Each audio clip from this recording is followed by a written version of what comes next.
Okay, today we're going to show you and explain to you the difference between the leg presses and which one's best for knee rehab. So you can see this one here. This is what I call like a 45-degree leg press, or like an incline press, going up an incline. The thing about this press is this is an open chain machine. Now I'm going to tell you about open chain versus closed chain machine, which is this one over here. Now in my view, the best machine for rehab is a closed chain machine, okay, not an open chain machine. The open chain machines are great for building strength, building size, for your glutes and quads and hammies, awesome. But for rehab, the better choice is going for a closed chain machine. I'll show you why. Come over here. So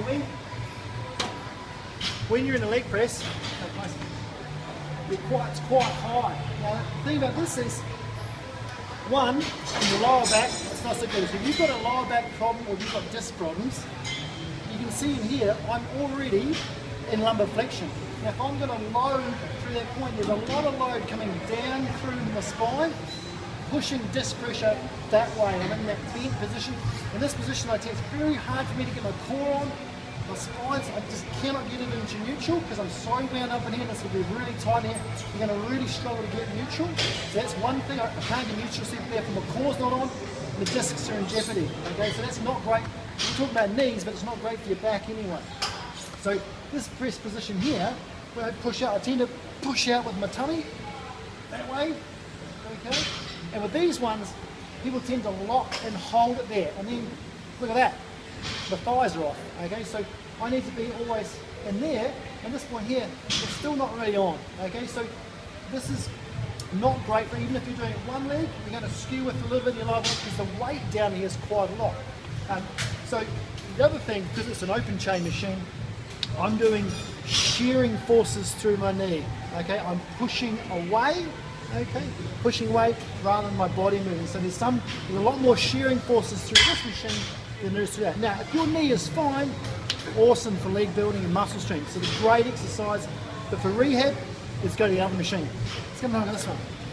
So this one here is closed chain. Now closed chain meaning your feet are fixed and your body's moving relative, with that one my body was fixed and my feet were moving. Alright, so in this machine here, again, much safer, I can keep my back in neutral here, a lot better here, I'm not all squashed up.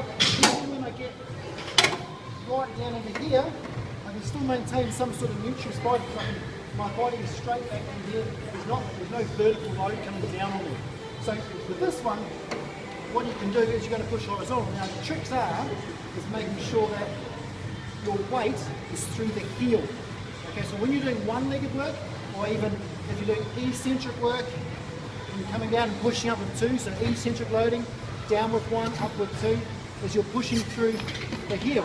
You keep all the foot on, and don't go high, don't go low, come in the middle, hip width apart, and keep that weight through the heel. So when I come down, my weight's more on the heel, and when I drive, I push through the heel. Now a little tip with this one is making sure when you push through the heel, think about pushing that plate away like you would do with a 45-degree machine. So when you come down, my weight's through my heel, my pelvis is level, and I think about pushing that plate away. And that'll give me a lot more work. So if I do on this leg, if I come down here, a lot more work VMO, a lot more work glute. So when I drive through there, that single leg work for knee rehab, which we love, which fires that VMO up, because when you're two legs, you're not going to do as much VMO as if you're on one.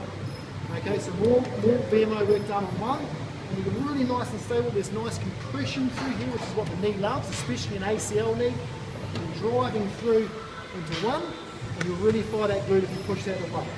Okay, so that's the difference. Open chain, closed chain. Make sure you're pushing through the heel, firing the glute, getting that VMO going, and one-legged work. Okay, start with eccentric, pushing up to two, and then work on the one-legged work. Nice deep range, and driving forward.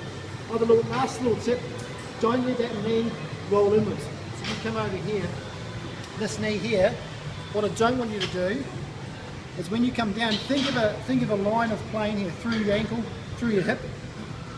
That knee can't then start going this way.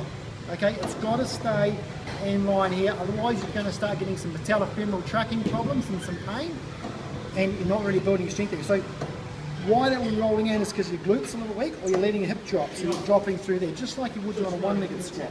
So keep that level into here, keep that in line, look at that knee, and drive through to the top.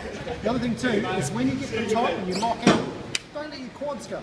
Keep it, don't let them go jelly, keep them on, keep them tight.